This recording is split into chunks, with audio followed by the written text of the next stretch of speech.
All right, now we're gonna give you the secret, the main secret to great latte art. This is what the whole course is about right here, how to steam your milk. So many people get caught up on thinking latte art is about the pour, and while the pour is important, it's actually the steaming of the milk that is most important. Would you agree? Absolutely. You have to nail the steaming of the milk. So Jake's gonna walk us through how to properly steam the milk for great latte art. Right. And the first thing that you want to start with is a very cold pitcher and very cold milk. This is going to give you the most amount of time to steam or really stretch your milk, which is where you're introducing air into your milk mixture to create that micro bubble foam. And so as you approach the steam wand, the first thing that you want to do before you ever put the milk on there is you want to what is called bleed your steam wand, because as the machine cools and the steam within the steam wand cools outside of the boiler, you're gonna get water in there and that's gonna cause bubbles. So,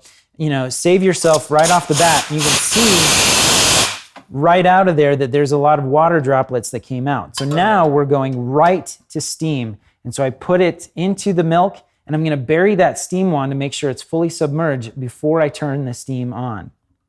You want to make sure that it's fully submerged so it doesn't splash you back up in the face. So it's fully submerged and then he's bringing it back to the surface. Tell us what you're doing there, Jake. I'm bringing the tip just back to the surface so that it's starting to draw air down into the current.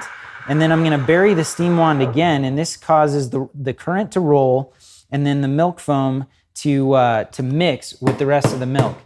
So that by the end, and you always want to, just a side note, you always want to make sure that you bleed your steam wand again after you steam to get any kind of milk that would have gotten up inside of that out, and then wipe it off right away. Nobody likes a dirty steam wand. And he's looking for the milk consistency to make sure it's micro bubbles. It's kind of like melted ice cream, like Jake likes to say. Mm-hmm. Very smooth, very glossy feel to it.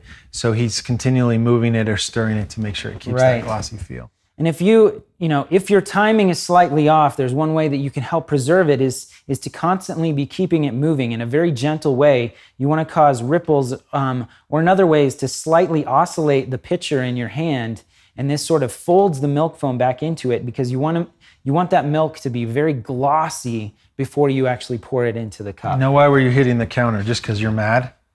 Absolutely. No, I'm hitting the counter because any larger bubbles that you see, inevitably it's going to happen that every once in a while some larger bubbles will be there at the top. So one way to get those out is to pop them just by giving a little bit of a shock to the bottom by tapping it on the counter. And this usually bursts all of your large bubbles. Now, if you didn't steam it properly and you end up with a ton of bubbles, it doesn't matter how hard you stamp, and you will be very mad trying to get all of those large bubbles out. But now this is great milk foam and ready to pour into a cup. That's awesome.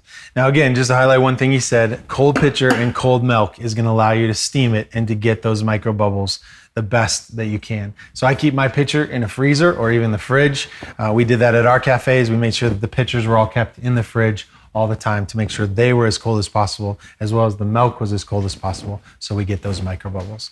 That looks great. Great job. Awesome. Cool. Thanks. That is how you steam milk properly, and that's the key to being a Latte Art Pro.